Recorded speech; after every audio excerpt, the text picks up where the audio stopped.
Morning students, welcome back to the channel.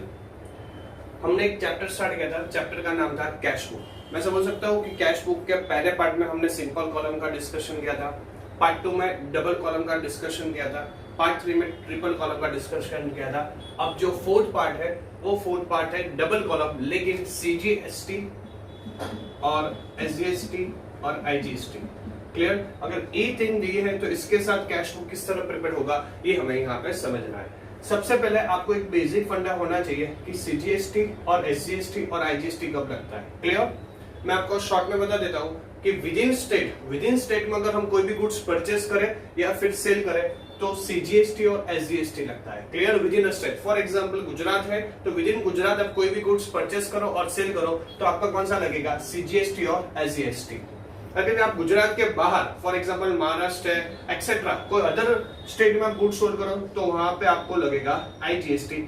Is that clear? तो आपको ये चीज समझनी है कि विद इन स्टेट तो CGST और SGST, लेकिन आउटसाइड स्टेट, ठीक है, आप बाहर कोई भी चीज गुड्स सोल्ड करो, परचेस और सेल करो तो वहां पे लगेगा IGST। क्लियर? तो ये चीज आपको ध्यान में रखनी है। फॉर एग्जांपल आप देखो एक क्वेश्चन है यहाँ पे दिया है दिल्ली, तो गुप्ता जी का बिजनेस कहाँ पे? दिल्ली में है। अगर ये दिल्ली में कोई भी गुड्स परचेस करेंगे और सेल करेंगे तो CGST और SGST लगेगा, लेकिन दिल्ली के अदर स्टेट्स में जैसे कि गुजरात है, क्लियर, कर्नाटक एक्सेट्रा स्टेट में अगर वो क्या करेंगे, सेल करेंगे तो वहां पे लगेगा IGST। तो सबसे पहले आपका ये बेसिक फंडा क्या होना चाहिए? क्लियर होना चाहिए। दूसरा, अज्यूम करो कि टोटल GST है 12%, टोटल GST है 12%, तो आपको 6% उसका हाफ CGST में लेना है और उसका हाफ SGST में 6% लेना है। क्यों? लॉजिकली सेंट्रल गवर्नमेंट को 6% टैक्स देना पड़ेगा और स्टेट गवर्नमेंट अपने पास कितना परसेंट रखेगी? 6%। लेकिन IGST है तो लॉजिकली पूरा टैक्स IGST में चला जाएगा 12%। क्लियर? तो ये चीज ध्यान में रखना है कि अगर 12% है फॉर एग्जांपल तो 6% CGST, 6% SGST, लेकिन सिर्फ IGST है तो लॉजिकली उसमें डायरेक्टली कितना परसेंट चला जाएगा? 12%। तो ये आपका फंडा क्या होना चाहिए? क्लियर होना चाहिए। क्लियर? तो ये आपको मैंने समझाया CGST और IGST का सिंपल फंडा। इसका पूरा एक चैप्टर है GST, ठीक है, आप वो भी अच्छी तरह क्या कर सकते हैं, आपकी बुक में से रिफर कर सकते हो। दूसरा फंडा ये है कि जिन बच्चे वीडियो देख रहे हैं मेरा उनका रिक्वेस्ट है कि पहले आप पार्ट 1, पार्ट 2, पार्ट 3 बाद में देखे तो आपको फंडा क्या हो जाएगा? पूरा क्लियर हो जाएगा। इसके पहले के पार्ट में मैंने ये कैश बुक किस तरह प्रिपेयर होता है, उसका फॉर्मेट, उसके रूल्स सब वहां पे मैंने डिस्कस किया था। तो बेटर है ये पार्ट से पहले आप सिंपल, डबल और ट्रिपल कॉलम रेफर कीजिए, बाद में क्वेश्चन पे आएंगे तो क्या होगा, आपको बेनिफिट मिलेगा। अब हम क्वेश्चन स्टार्ट करें तो सबसे पहले देख सकते हो, prepare double column cash book, prepare double column cash book of Shri Gupta Delhi, CGST 6%, SGST 6% and IGST 12%। Clear? तो यहाँ पे गुप्ता जी का बिजनेस दिल्ली में है, CGST और SGST 6% और IGST का टोटल परसेंट कितना दिया है? 12%। क्लियर? तो ये आपका अभी फंडा क्लियर होना चाहिए। सबसे पहले कोई भी क्वेश्चन स्टार्ट करने से पहले पूरा फॉर्मेट ड्रॉ कर लो। Double column cash book, double column cash book में date, particular, LF, cash, bank, ये हुआ डेबिट साइड का। सेम क्रेडिट साइड का डेट, पर्टिकुलर, LF, कैश और बैंक। क्लियर? तो इस तरह आपको क्या करना है, पूरा क्वेश्चंस का फॉर्मेट एक पेज में प्रिपेयर करना है। क्लियर? मैं स्टूडेंट को इंस्ट्रक्शन देता हूँ, इंपॉर्टेंट हो सके तो ये पूरा क्वेश्चन आप अपने साथ ही मेरे साथ ही कीजिए तो वो बेनिफिट रहेगा, तो आपको तुरंत ही क्या है समझ में आ सकता है। ठीक है? तो बेटर है कि आप मेरे साथ ही क्या करें, पूरा क्वेश्चंस नोट डाउन कीजिए तो आपको कंसेप्ट अच्छी तरह समझ में आ जाएगा। क्लियर? और दूसरा, मैंने रूल्स पहले ही बताया था, अगर money come into the business तो डेबिट साइड आएगा। अगर पैसा बिजनेस में आ रहा है तो डेबिट साइड आएगा। If money goes out from the business, अगर बिजनेस से पैसा जा रहा है तो कौन सा साइड आएगा? Credit side. तो सिंपल फंडा याद रखना है, money comes into the business then debit, if money goes out from the business it will be credit. Clear? तो सिंपल फंडा आपको क्या करना है, याद करना है। सबसे पहले देखेंगे 2020 जनवरी 1 में cash balance 1000, cash balance 1000 and bank balance 14,500। तो जनवरी 1 में हमारे पास कैश में कितना बैलेंस है? 1000 और बैंक बैलेंस हमारे पास कितना है? 14,500। जैसे बोलूंगा हमारे पास कैश बैलेंस 1000 है और बैंक बैलेंस 14,000 है, दोनों पॉजिटिव बैलेंस है। इसका पूरा डिस्कशन इसके प्रीवियस मैंने वीडियो में किया था कि क्यों उसका बैलेंस डेबिट होता है, क्यों उसका बैलेंस क्रेडिट। ठीक है? ऐसा बोलूंगा cash balance always debit side आएगा। क्यों? लॉजिकली हम हमारे पास जो पैसे होते हैं उससे ज्यादा कभी हम स्पेंड नहीं कर पाते। तो यहाँ पे आपको लिखना है 2020 जनवरी 1 to balance brought down, to balance brought down. आप देख सकते हो कि हमारे पास कैश बैलेंस कितना था 1000, तो कैश बैलेंस 1000 और बैंक बैलेंस कितना है 14500, तो बैंक बैलेंस में लिखना है 14500। क्लियर? तो ये वो आपका फर्स्ट नंबर ट्रांजेक्शन। अगर यहाँ पे वर्ड ऐसा होता बैंक ओवरड्राफ्ट, तो लॉजिकली ये नेगेटिव बैलेंस हुआ, मुझे बैंक को पैसा देना है, तो फिर क्रेडिट साइड आता by balance brought down, bank में लिखते हैं 14500। बैंक बैलेंस का मतलब ये पॉजिटिव बैलेंस है, मुझे बैंक से लेने हैं, इसलिए मैंने डेबिट साइड लिखा। क्लियर? तो ये हुआ एडजस्टमेंट नंबर 1। नंबर 2 देख सकते हो, cash received from sale of shares of ₹60,000। Cash received from sale of shares ₹60,000। Clear? Shares sale किए और उसमें से हमें कितने कैश मिले 60,000। सिंपल फंडा, बिजनेस में कैश आया तो डेबिट साइड, मैं बोलूंगा सेल शेयर किया, पैसा आया तो लॉजिकली डेबिट साइड आएगा। तो नंबर 2 शेयर्स, या फिर आप इन्वेस्टमेंट भी लिख सकते हो, इन्वेस्टमेंट। ठीक है? कितने का अमाउंट आया 60,000 का, लॉजिकली कैश है तो कैश में लिखना है 60,000। क्लियर? तो ये हुआ to sale otherwise to investment 60,000। Next है paid into bank, paid into bank 50,000। मैं समझूंगा ये ट्रांजैक्शन कॉन्ट्रा है। क्यों कॉन्ट्रा है उसका पूरा मैंने डिस्कशन प्रीवियस वीडियो में किया था। कॉन्ट्रा ट्रांजैक्शन मींस एक साइड डेबिट साइड इफेक्ट आता है और एक क्रेडिट साइड इफेक्ट आता है। क्लियर? पेड इनटू बैंक, सबसे पहले इसका एंट्री लिखिए, आप एंट्री लिखिए bank account debit to cash account, bank account debit to cash account. मैंने बैंक में पेड किया तो बैंक बैलेंस इंक्रीज होने वाला है, तो बैंक बैलेंस डेबिट किया, और कैश बैलेंस डिक्रीज होने वाला है तो कैश बैलेंस मैंने क्या किया क्रेडिट किया। क्लियर? तो इसका एंट्री होता है bank account debit to cash. कितना अमाउंट है 50,000। क्लियर?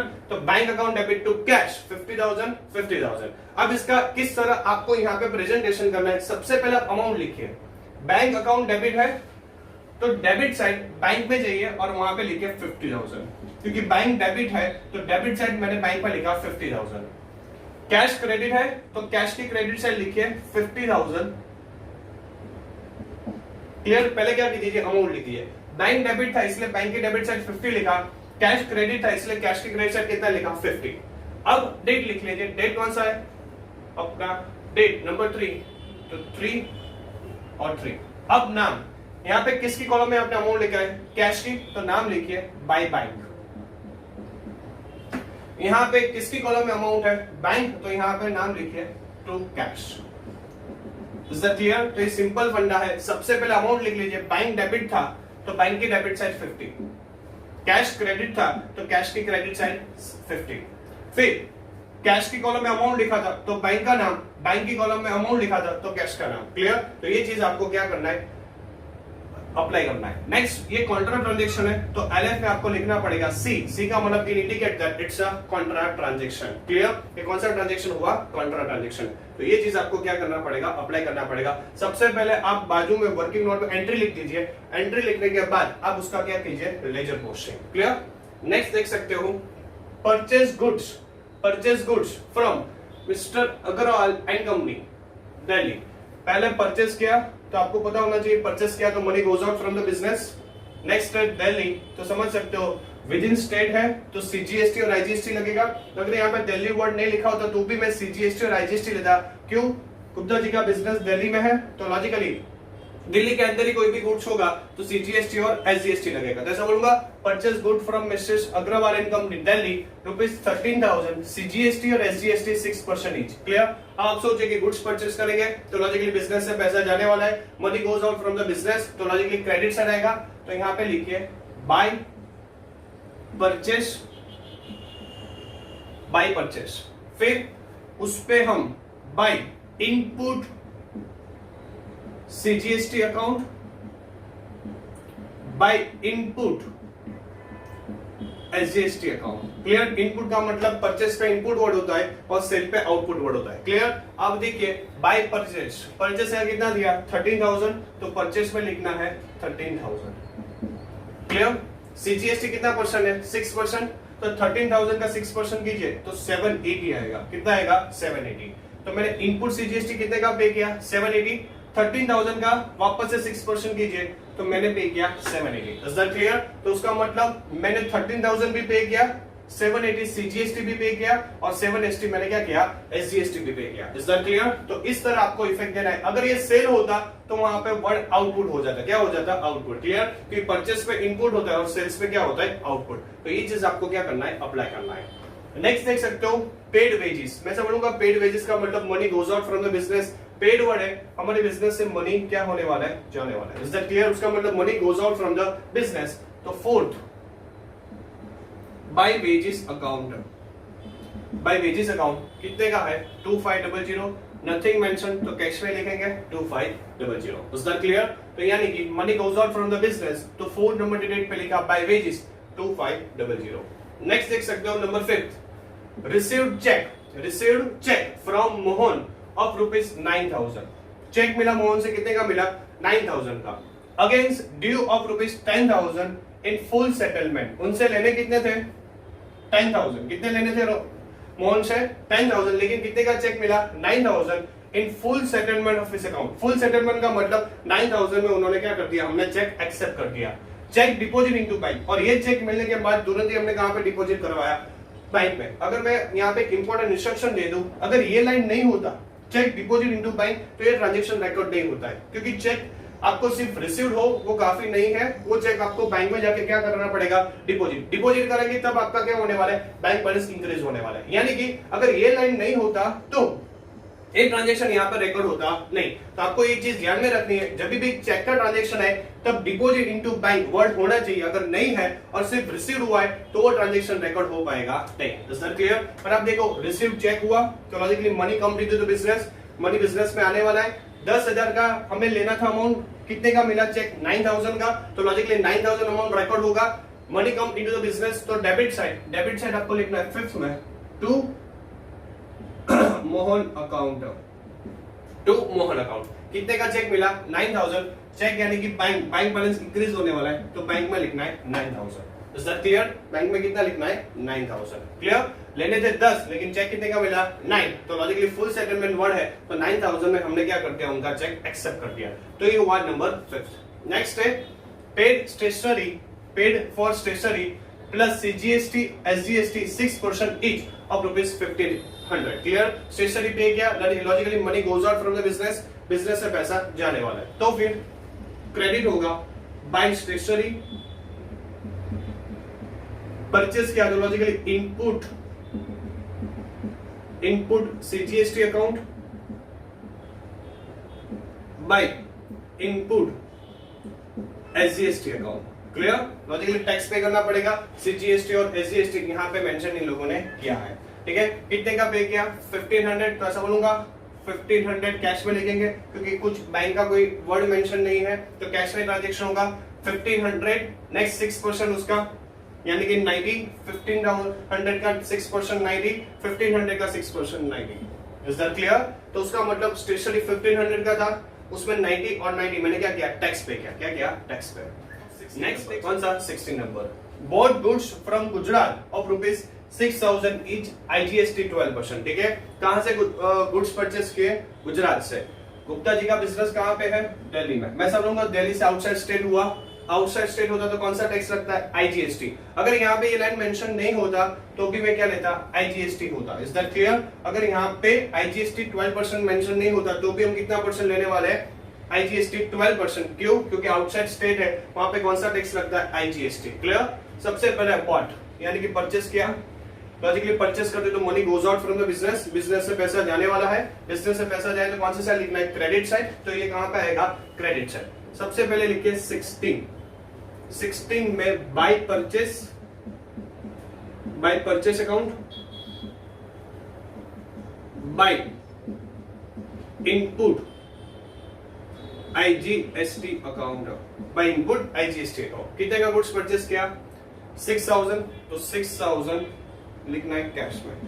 6,000 का 12% यानी कि 720। 6,000 का 12% कितना होगा, 720। यानी कि 6,000 उसकी कॉस्ट थी और उसमें हमने 720 का क्या किया, टैक्स पे किया, तो टोटल अमाउंट हमने कितना पे किया होगा, 6,720। Is that clear? तो ये हुआ नंबर 16। नेक्स्ट है 19, पेड श्याम बाय चेक 3,700।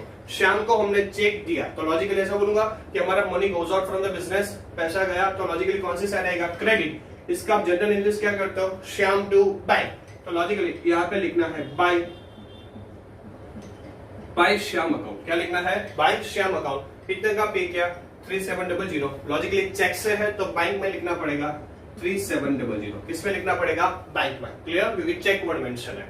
तो ये हुआ 19 नंबर, कौन सा हुआ, 19। नेक्स्ट है 20, draw from bank ₹3000। Draw from bank ₹3000। Clear, bank से 3000 का विड्रॉन किया। अब उसका जनरल इंग्लिश लिखिए पहले।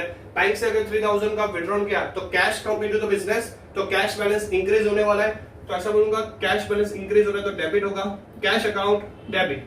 बैंक से विड्रॉन किया तो बैंक बैलेंस कम होने वाला है तो वो क्रेडिट होगा, तो to bank account, to bank account. Clear, तो cash account debit to bank. अब सबसे पहले देखिए आप, ड्रॉ फ्रॉम बैंक 3000, तो कितने का किया, 3000। तो ऐसा बोल सकते हो cash account debit to bank. इसका एंट्री क्या होता है, cash account debit to bank. एक ही ट्रांजेक्शन की एक इफेक्ट डेबिट साइड आएगा, एक साइड कौन सा आएगा, क्रेडिट। तो ये कौन सा ट्रांजेक्शन होगा, सी यानी कि कॉन्ट्रा ट्रांजेक्शन। सबसे पहले इसका ट्रिक, पहले आप डेट लिख दीजिए 20 और 20, डेट लिख दिया। अब देखिए कैश अकाउंट डेबिट है तो कैश की डेबिट साइड अब लिखिए 3000। बैंक अकाउंट क्रेडिट है तो बैंक की क्रेडिट साइड आप लिखिए 3000। सबसे पहले ये इफेक्ट कीजिए। क्लियर, कैश की डेबिट साइड 3000 और बैंक की क्रेडिट साइड 3000। अब यहां पे किसकी कॉलम में आपने अमाउंट लिखा, कैश की, तो यहां पे लिखना है to bank, exactly opposite name.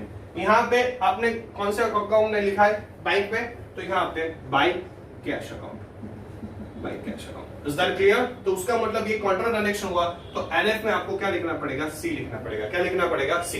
तो उसका मतलब मेरा क्या बढ़ा, कैश बैलेंस, तो कैश में मैंने 3000 लिखा, बैंक बैलेंस कम हुआ तो उसकी क्रेडिट साइड मैंने 3000 लिखा, और अपोजिट नेम कैश की कॉलम में लिखा तो बैंक, और बैंक की कॉलम में लिखा तो कैश। Is that clear? तो ये ट्रांजैक्शन बोलते हैं कॉन्ट्रा ट्रांजैक्शन। कौन सा ट्रांजैक्शन, कॉन्ट्रा। नेक्स्ट देखो 22, cash draw from bank for personal use. Cash draw from bank for personal use. Personal use के लिए बैंक से मैंने क्या किया, विड्रॉन किया। Is that clear?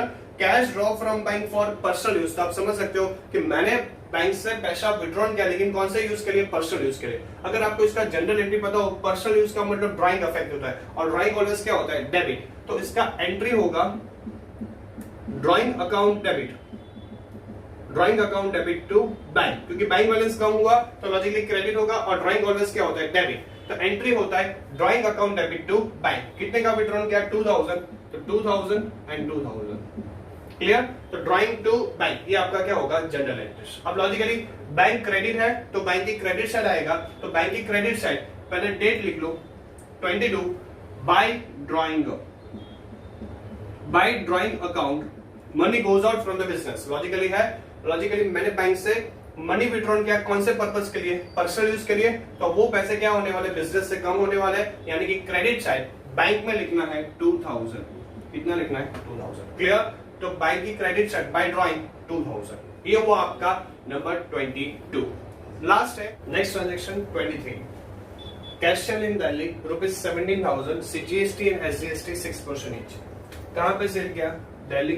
लॉजिकली इसका भी बिजनेस दिल्ली में, विद इन स्टेट यानी कि सीजीएसटी और एसजीएसटी 6% ईच। क्लियर? अगर ये मेंशन नहीं किया होता तो भी आप अजम्पशन के साथ कर सकते हो, विद इन दिल्ली है तो सीजीएसटी और एसजीएसटी 6% लगेगा। क्लियर? दूसरा कैश है, सेल यानी कि बिजनेस में आने वाला है पैसा। क्लियर? बिजनेस में पैसा आने वाला है, money come into the business, it will be debit. तो debit side 23 to sale account, 23 to output CGST account, 23 to output SGST account. Clear? कितना लिखना है, टू सेल्स, सेल्स पे आउटपुट होता है तो output CGST account, to output SGST account. Clear? कितने का सेल्स किया, 17,000, तो logically nothing mention, will take it at cash 17,000। 17,000 का 6% कीजिए तो लॉजिकली आएगा 1080। कितना आएगा, 1080। 17,000 का 6% 1080, यानी कि 17,000 का गुड्स सोल्ड किया तो 70,000 अमाउंट मिला, टैक्स कस्टमर से वसूला 1080, इससे लिखा 1080। Is that clear? तो इतनी अमाउंट हमें क्या हुई, कलेक्ट हुई कस्टमर से। तो ये हुआ आपका 23 नंबर का ट्रांजेक्शन। क्लियर? तो आपको ये मैंने एसजीएसटी से लेकर आईजीएसटी का फंडा क्लियर करा दिया। Money come into the business then debit, money goes out from the business it will be credit. Sale हुआ तो पैसे आने वाले, परचेज किया तो पैसे जाने वाले, किसी को चेक किया तो पैसे जाने वाले, परचेज किया तो मनी गोज आउट, पेड किया तो मनी गोज आउट, रिसीव हुआ तो पैसा आने वाला है। क्लियर? और दूसरा सबसे इंपॉर्टेंट, विद इन स्टेट है तो सीजीएसटी एससीएसटी और आउटसाइड स्टेट है तो आईजीएसटी। क्लियर? ये बेसिक फंडा क्या होना चाहिए आपका क्लियर होना चाहिए। अब हम क्या करेंगे, अकाउंट क्लोज करेंगे। अकाउंट क्लोज,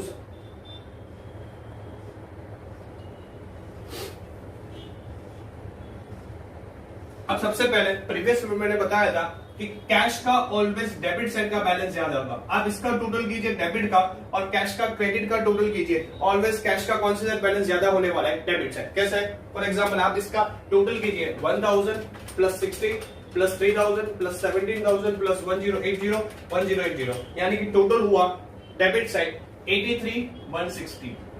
वही आप क्रेडिट साइड का टोटल कीजिए 50 13,780 780 2500 1500 90 90 6,780। तो इसका टोटल हुआ 7546। Is that clear? Debit side का टोटल हुआ 83,160, क्रेडिट साइड का टोटल हुआ 75,460। सबसे पहले ग्रांड टोटल लिखना है। ग्रांड टोटल का एकदम ग्रेटर टोटल, ग्रेटर टोटल कितना है 83,160, तो यहां पे लिख दो 83,160 83,160। क्लियर? ये 83,160 में से ये जो स्मॉल अमाउंट है 75,460 वो माइनस करेगा तो हमें मिलेगा कौन सा मंथ है, जनवरी। जनवरी में 31st लास्ट डेट है तो यहां पे लिखना है बैलेंस सीडी। क्या लिखना है? Balance CD. 83,160 में से 75,460 माइनस कीजिए तो आपका बैलेंस आएगा कैश का 7700। कितना आएगा? 7700। प्रैक्टिकल लाइफ में देखो तो हमारे पास कैश था 83,160, हमने यहां तक स्पेंड किया 75,460, तो बैलेंस कितना बचा कैश 7700। Is that clear? तो ये हुआ मेरा balance sheet. End of the January month में हमारे पास 7,700 का कैश रिमेनिंग है। क्लियर? वैसे बैंक में बैंक का कुछ डिपेंड, बैंक का कभी कभी क्रेडिट साइड का भी टोटल ज्यादा हो सकता है और डेबिट साइड का। बैंक का ऐसा कुछ है नहीं, डेबिट नेचर में हो सकती है और क्रेडिट नेचर में, लेकिन कैश का तो फिक्स है और बस कौन से साइड डेबिट ज्यादा होने वाला है, डेबिट साइड। अब बैंक का टोटल कीजिए 14,500 50,000 9,000, तो बैंक का डेबिट साइड का टोटल होगा 73,500। अब क्रेडिट साइड का टोटल कीजिए तो क्रेडिट साइड का टोटल सिर्फ है 8700। कितना है? 8700। यानी बोलूंगा बैंक का डेबिट साइड का इस बार टोटल ज्यादा है 73,500। पहले ग्रांड टोटल लिखे 73,500 73,500। क्लियर? अब ये डेबिट साइड के टोटल में से ये माइनस कीजिए तो माइनस होने के बाद आपका जो बैलेंस बचेगा वो आएगा 64,800। क्लियर? तो इसका मतलब बैंक से हमें कितना पैसा मिला 73,500, उसमें हमने कितना स्पेंड किया 8700, तो बैलेंस कितना बचा 64,800। क्लियर? ये जनवरी। अब क्या करना है, ये बैलेंस नेक्स्ट मंथ में ले जाना है। जनवरी के बाद कौन सा मंथ आएगा? फेब। तो अपोजिट साइड, ये क्रेडिट है तो अपोजिट साइड लिखे 2020 February 1st 2020 February 1st। यहां पे लिखेंगे टू बैलेंस ब्रॉट डाउन। क्या लिखेंगे? To balance brought down. और बैलेंस ब्रॉट डाउन में कैश में लिखना है 7700 और बैंक में लिखना है 64,800। यानी कि फरवरी की स्टार्टिंग में मेरे पास कैश का पैसा होगा 7700 और बैंक का पैसा होगा 64,800। ये हुआ आपका पूरा क्वेश्चन। यही टाइप के क्वेश्चन की आप प्रैक्टिस कीजिए, ठीक है? आपका फंडा क्लियर हो जाएगा। क्लियर? और जिन जिन बच्चों ये वीडियो देख रहे हैं मैं उनको वापस से रिक्वेस्ट करता हूँ, पहले इसके पार्ट 1 पार्ट 2 पार्ट 3 देखिए, बाद में आपका ये फंडा क्या है अच्छी तरह क्लियर हो सकता है। क्योंकि उसमें मैंने सब फंडा समझा है कि कैश क्यों डेबिट होता है, बैंक बैलेंस क्यों क्रेडिट होता है, money come to the business वो किस तरह के होते हैं, money goes out from the business वो किस तरह के ट्रांजेक्शन होते हैं, वो मैंने सब क्या है प्रीवियस वीडियो में अपलोड किया है। ठीक है? तो वहां जाके आप क्या कर सकते हो, देख सकते हो। Thank you so much.